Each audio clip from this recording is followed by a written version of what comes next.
Welcome back, class. So we're learning about using the inverse trig derivative formulas. So here they are again for you. And we're going to do this example now. So again, we're going to do a slightly messy derivative involving these formulas, just to make sure that we're comfortable with however messy our derivatives end up being. So I'd like you to take a minute, pause the video. I'll be here when you get back, but try and do this derivative just to make sure that you're on pace for doing all of these derivatives.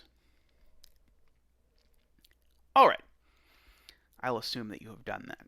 So first of all, you want to make sure when you see something like this that you immediately think, oh, hey, I should probably rewrite this as x to the minus 1 times the inverse cosine of 1 over the square root of x. That's just going to make my life so much nicer than if I had to do this with the quotient rule. Okay. Then, when you go to take the derivative, h prime of x equals, then what we'll do is we'll take the derivative of the first part, multiply it by the second part, and then add to that the first times the derivative of the second. That's going to require, again, the product rule. So minus x to the minus 2 times the inverse cosine 1 over the square root of x plus x inverse times. Okay, and here I'm going to need the chain rule when I go to take the derivative of inverse cosine of 1 over the square root of x. So I'm going to, again, banish that off to be a subproblem.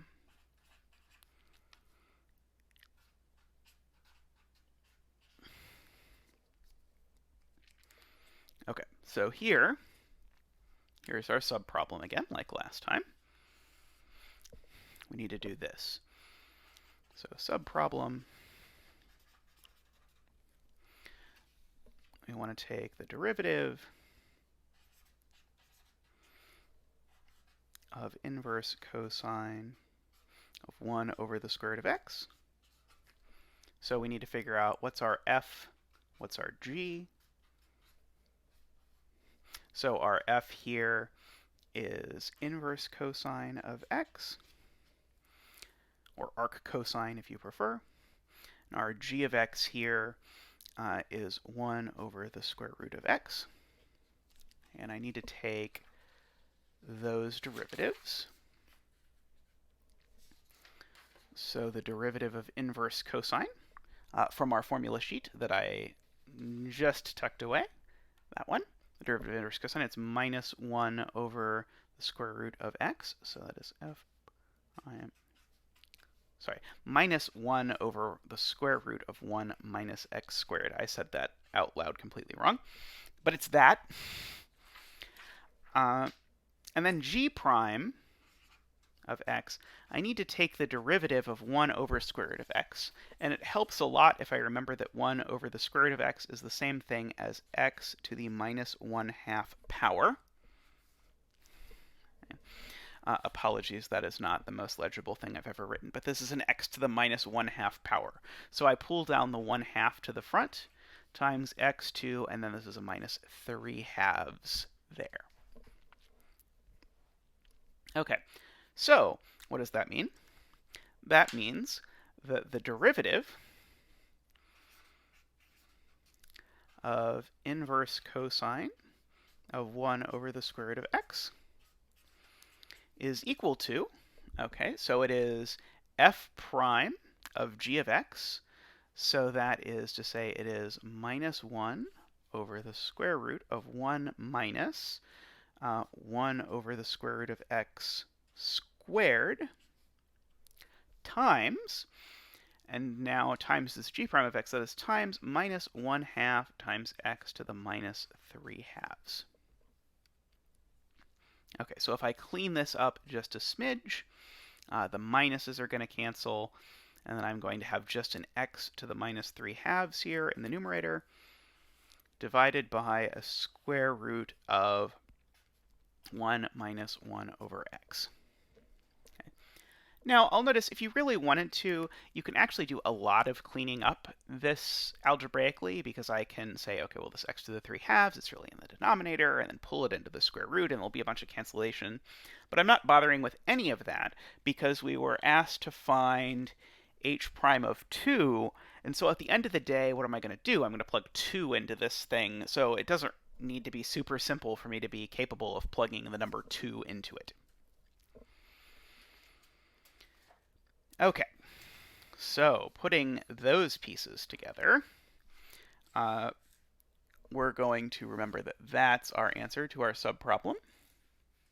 And we can see it there on the camera. And that's our h prime. And so we're going to have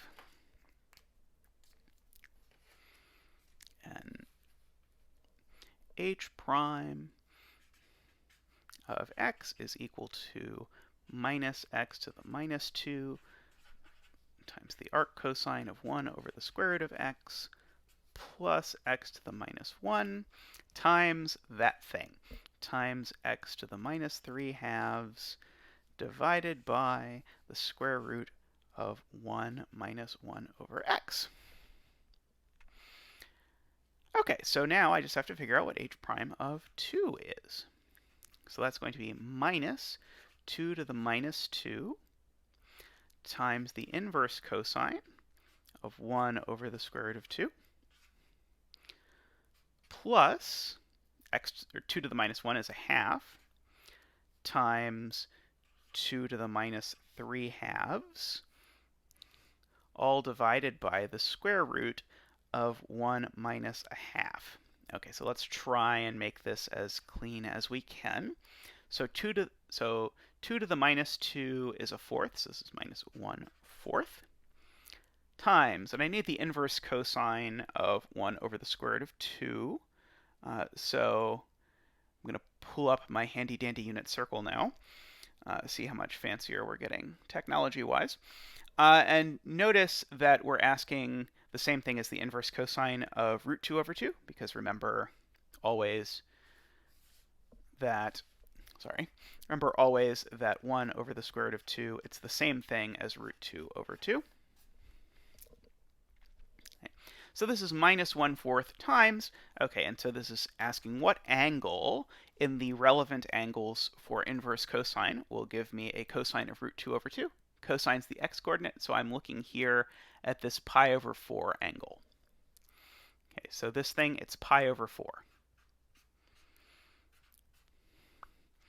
Okay, plus, and now this is 1 over, and so I'm going to go ahead and put 2 times, and I'm going to put this 2 to the minus 3 halves.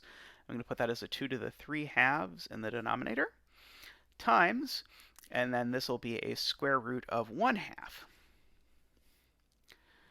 Okay, so this first thing, it's a minus pi over 16 plus 1 over 2 times 2 to the 3 halves times, and notice this square root of 1/2, that's the same thing as a 2 to the minus 1/2 power.